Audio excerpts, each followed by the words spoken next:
মাহফিল হবে না মানে কে বলছে এই কথা? কে বলছে এই কথা যে মাহফিল হবে না? কে বলছে? কে বলছে?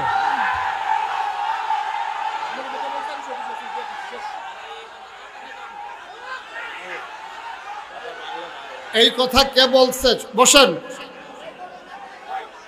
বসেন বসেন, আমি দেখতেছি, সবাই বসেন।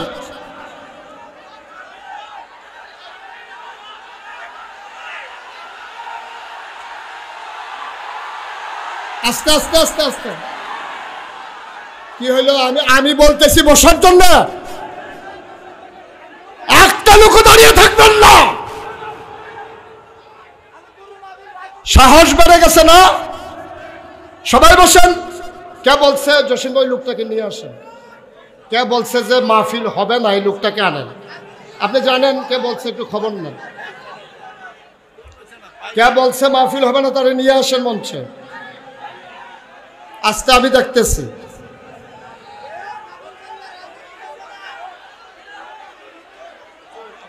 আটাত্তরতম মাহফিলের ভিতরে বেয়াদবি তো কেউ করে নাই।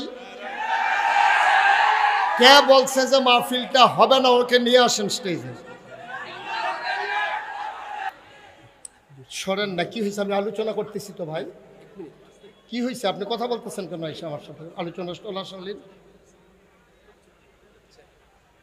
আপনার আমার চাইতে কি আপনার বেশি মায়া ওনার জন্য?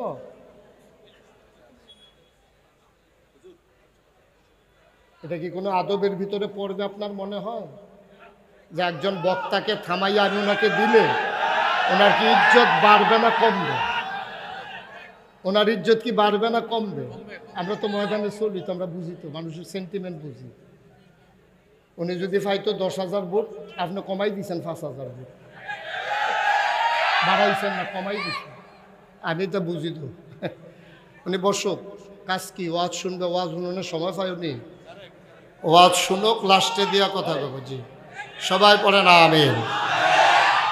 আমরা বুঝি ভাই, এগুলা বেশি দেখাইতে যাবেন না, তখন সমস্যা। কে ঝামেলা করতেছে? ওনার লোকে কে ঝামেলা করে? হ্যাঁ,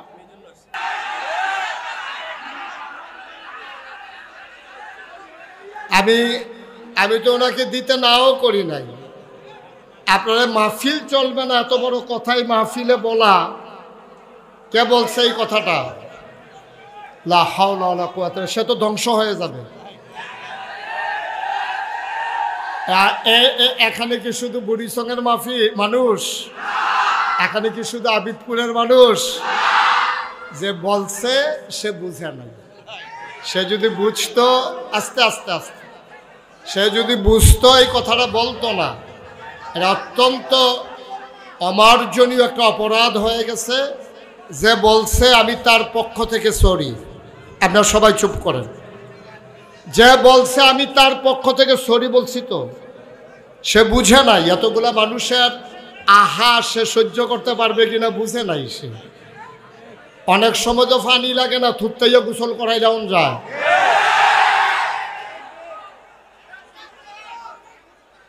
লা হাওলা ওয়ালা কুওয়াতা ইল্লা বিল্লাহ। আস্তাগফিরুল্লাহ আস্তাগফিরুল্লাহ। দুইজন উঠছেন, বসেন। উঠবেন না, বসেন। উঠতেছেন কেন? এবার মনে করছো অন্য হুজুর। বসেন, একটা লোকও নড়বেন না, জায়গায় থাকেন। এই ধরনের কথাবার্তা বইলা তো আপনারা পরিবেশটা নষ্ট করতেছেন। এটা খুব খারাপ কথা। এই কথাটা যিনি বলছেন, দয়া করে আপনি আল্লাহর কাছে মাফ চান, আপনি তওবা করেন। কারণ এতগুলো মানুষের, আপনি যে বলছেন আপনি তো জানেন, কেউ জানুক আর না জানুক, যে বলছেন সে জানেন, কে বলছে এটা সেই জানে। সুতরাং আবেগতাড়িত হয়ে কোনো কিছু করা ভালো না। আবেগতাড়িত হয়ে কোনো কাজ করলে এটা উপকারের চাইতে ক্ষতি হয় বেশি। উপকারের চাইতে ক্ষতি হয় বেশি। শুনেন, ওই এক হুজুরের লগে হুজুরের একটা এই বানর হুজুরে খুব বেশি পছন্দ করে, মায়া করে। হুজুরের একেবারে বন্ধুর মতো হয়ে, খুব খেয়াল করেন, কথা বললেন না। এক হুজুরের সাথে এক বানরের দুস্তি হয়েছে। এখন হুজুর যখন ঘুমায় তো মশা মাছি আইসাদে উপদ্রব করে, তখন হুজুর এই মশা মাছি তাড়ায়। তো বানরে দেখছে, বানর কয় দেখছ আমার মালিক ঘুমাইতে পারে না এই মশা মাছির কারণে, এবার মাছি আমার হুজুরের নাকে বসলে টের পাইবা কি কারবার হয়। সে একটা ইট লইয়া আইছে, আস্তে এক ইট লইয়া বইয়া রইছে খাপ পাইতা, যে আবার মাছি বইতে দেরি, আমি আবার মাছির আব্বার আহমদের ভিতরে। এখন হুজুরের নাকের ভিতরে যখন মাছি এসে বসছে, এখন বানর করছে কি ওই আস্তা ইট দিয়া হুজুরের প্রতি মায়া দেখাইতো গিয়া মারছে নাক বরাবর। এখন কি হুজুর আসে না গেছে? উপকারটা কেমন হয়েছে কর। এখন তো হুজুরের মাথা লইয়া টানাটানি, মাছি লড়াইতো গিয়া এখন হুজুরের জান লইয়া টানাটানি। এই জন্য যারা আমরা সব সময় পাশ থেকে পরামর্শ দেই, সব সময় চেষ্টা করবেন, আমরা তো মানুষ, ভুল জসিম ভাইয়ের হইতে পারে, আমার হইতে পারে, কিন্তু আপনারা যারা পাশে থাকেন তারা যদি আরও উস্কে দেন তাইলে কিন্তু সমস্যাটা ছোট থাকে না, তখন বড় হয়ে যায়, এটা তখন খারাপ হয়ে যায়। কারণ একটা মানুষের ক্লিন ইমেজ নষ্ট করার জন্য একটা ঘটনাই যথেষ্ট। এগুলো চিন্তা করে কাজ করা লাগে। কথা একটা মুহে দিয়ে আইলে বড়বড়াইয়া সাইরা দেওয়া যায় না। কথা হইলো টুথপেস্টের মতো, টুথপেস্ট টিপ দিলে বারুই যায় কিন্তু ডুহান যায় না। কথা ওই রকম, কথা কিন্তু ভিতরে বাড়িয়ে গেলে ভিতরে ডুহানোটা কথা অনেক কষ্ট, কষ্ট আর ঢুকানো যায় না। এই জন্য আমরা কথা বলতে যেন সবাই সাবধানতার সাথে বলি, আল্লাহ যেন কবুল করে, সবাই কনা আমিন। বন্ধুগণ, যেই কথাটুকুন বলছিলাম, আল্লাহ তাবারক ওয়া তাআলা, খুব খেয়াল, গভীর মনোযোগ, আল্লাহ তাবারক ওয়া তাআলা এই দুনিয়ার ভিতরে আমাদেরকে মানুষ করে বানিয়েছেন। এই মানুষ বানানোর পরে আমাদের সামনে স্থান আছে দুইটা, আমাদের যাওয়ার জায়গা আছে দুইটা। কয়টা? কথা কয় না, কয়টা? আমাদের যাওয়ার জায়গা আছে মাত্র দুইটা, হয় জান্নাত নতুবা জাহান্নাম। এখন আমরা যারা এখানে আসলাম, আমরা কি জাহান্নামে যেতে চাই না জান্নাতে? সবাই কথা বললেন, জাহান্নামে না জান্নাতে? তাহলে আছে তো জায়গা দুইটা, মাঝামাঝি কোনো জায়গা নাই। বলে আমি হুজুর জাহান্নাতও যাইতাম না জাহান্নামেও যাইতাম না, মাইদের সিফারাত খেরুইতে হাব, এরকম কোনো সিফা জায়গা নাই। হয় জান্নাতে যাওয়ান লাগবো, নাইলে জাহান্নামে যাওয়ান লাগবে, আর বাইরে কোনো রাস্তা আপনার জন্য খোলা নাই। এখন আমরা যারা এখানে আছি, আমরা কি জাহান্নামী না জান্নাতি? আমরা কি শয়তানওয়ালা না আল্লাহওয়ালা? আমরা সবাই মিলে আল্লাহওয়ালা হয়ে জান্নাতে যেতে চাই, ভাই ভাই ঠাই ঠাই হয়ে মিলেমিশে একসাথে চলতে চাই। আল্লাহ যেন কবুল করে, সবাই পড়ে না আমিন, জোরে পড়ে না আমিন। বন্ধুগণ, আল্লাহ তাবারক ওয়া তাআলা যেহেতু দুইটা জিনিস বানিয়েছেন, হয় জান্নাত নতুবা জাহান্নাম, আপনাকে আজকে সিদ্ধান্ত নিতে হবে আপনি কোথায় যাবেন। এটা আপনার ব্যাপার, ওন ডিসিশন, এটা আপনার নিজের সিদ্ধান্ত। আপনি যদি মনে করেন আমি জান্নাতে যাবো, দ্যাটস ওকে, ফাইন। আর আপনি যদি মনে করেন আমি জাহান্নামে যাবো, তাও আপনার সিদ্ধান্ত নিয়ে কাজ করা ভালো। আপনি কোথায় যাবেন এটা আপনাকে ঠিক করে নিতে হবে। তাইলে আমরা কি সবাই জান্নাতে যেতে চাই? ইনশাআল্লাহ। আল্লাহ যেন কবুল করে, সবাই কন আমিন, জোরে কন আমিন। তাহলে আমরা সবাই জান্নাতে যেতে চাই। এখন আপনি জান্নাতে যেতে চান, আপনি গিয়া নিমসার বাজারে দাঁড়াই রয়েছেন। এখন নিমসার বাজারে দাঁড়াই রয়েছেন কেন? আপনি ঢাকা যাবেন। যাবেন কই? ঘুমাই গেছেন আপনারা সব? কই যাবেন? দাঁড়াই রয়েছেন কই? নিমসার এই রাস্তার উত্তর মাথাত, উত্তর কান্দাত খেয়ে রয়েছে। তো যাওয়ানোর সময় মাহফিলে একজন জিগাই গেছেন, ভাই আমি কিন্তু ডাহা গেলাম, হইল কেমনি কিতা করতাম? কয় সুজা নিমসার যাবেন, নিমসার গিয়া আপনি বাসুরটা ডাহা যাবেন না। মানে হেবাটা তো দাঁড়াই রয়েছে উত্তর সাইড, এখন কোন সাইডের বাস উঠতো এটা তো আর কইছে না। এখন এবার করছে কি উত্তর সাইডের তে বাস উঠছে, বাস এটা কি ডাহা না চিটাগা? এখন বাস গেছে ফেনি, বাস গেছে গো ফেনি গেছে। পরে কন্ট্রাক্টরে কয় ভাড়া দেন। কয় চিটাগাঙ্গের ভাড়া কত? ডাহার ভাড়া কত? কয় কি এর ডাহা?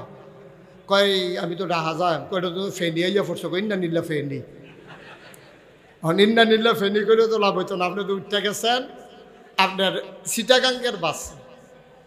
মুসলমান মন দিয়ে শুনো রে ভাই,